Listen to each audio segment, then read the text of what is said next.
Hi guys, Jay Norton here once again, and today I am going to talk about crime in Japan, foreign crime, dirty foreign crime, because I have been seeing a lot of TikToks. Shouldn't really be watching TikToks for information, but like there's this TikTok channel called Interviewing Japan, and that person might be making videos on both sides of the foreign situation, good foreigners or bad foreigners, but all of his videos seem to kind of highlight negative opinions about foreigners in Japan. He seems to interview people that seem to have negative opinions only.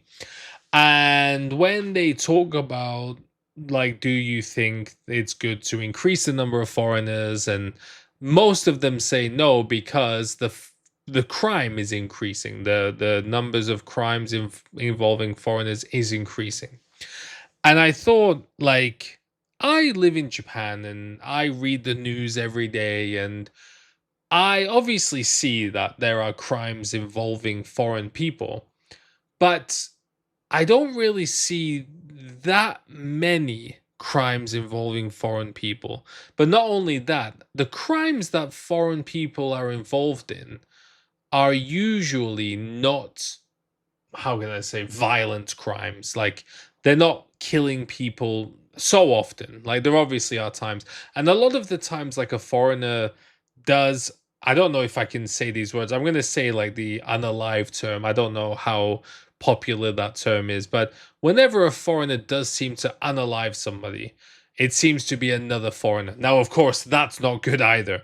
But it's not necessarily like the danger that Japanese people tend to put up.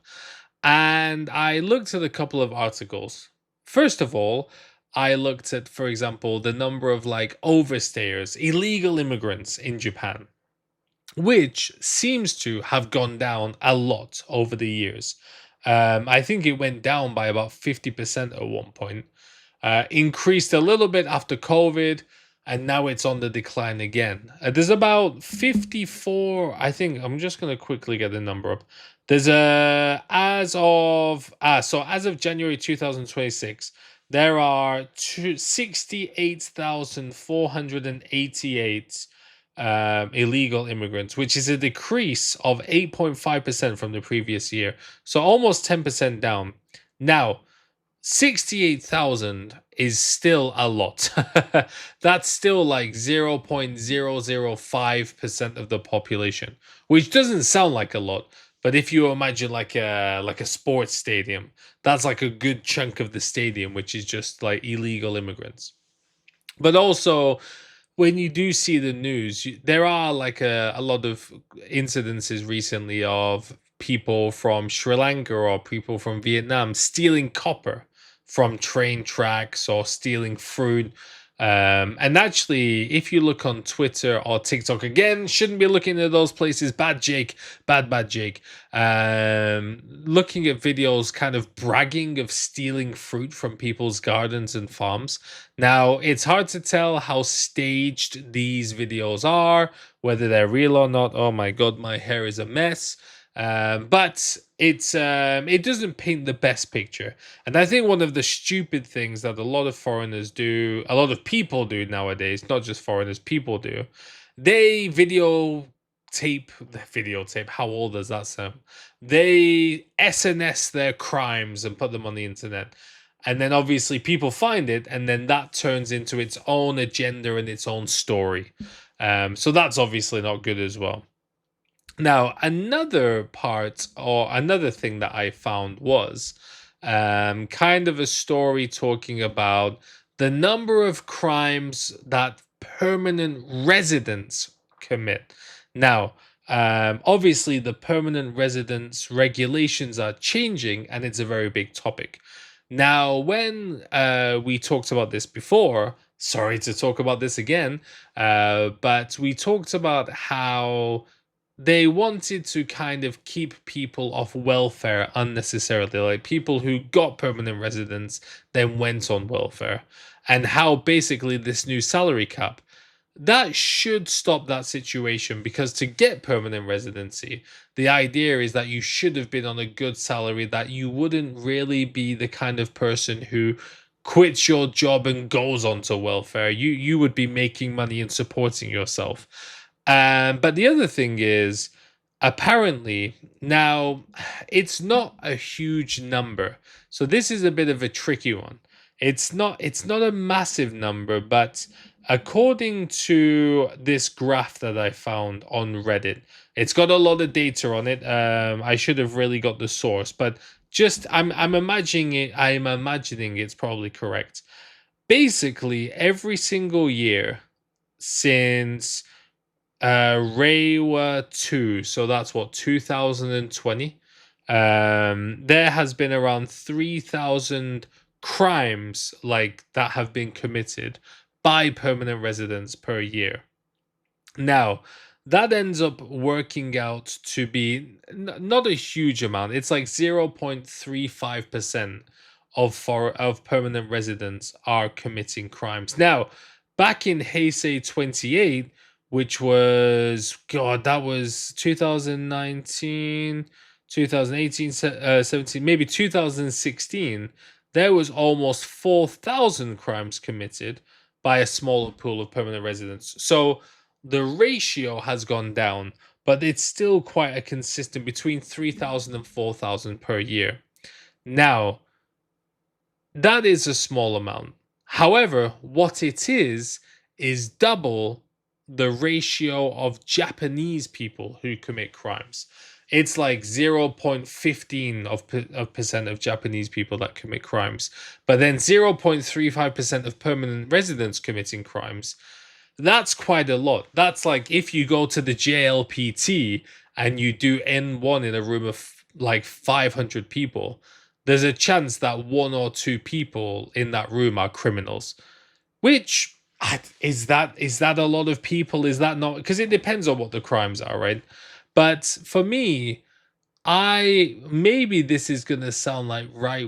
This is gonna sound quite right wing of me, but for me, I believe that the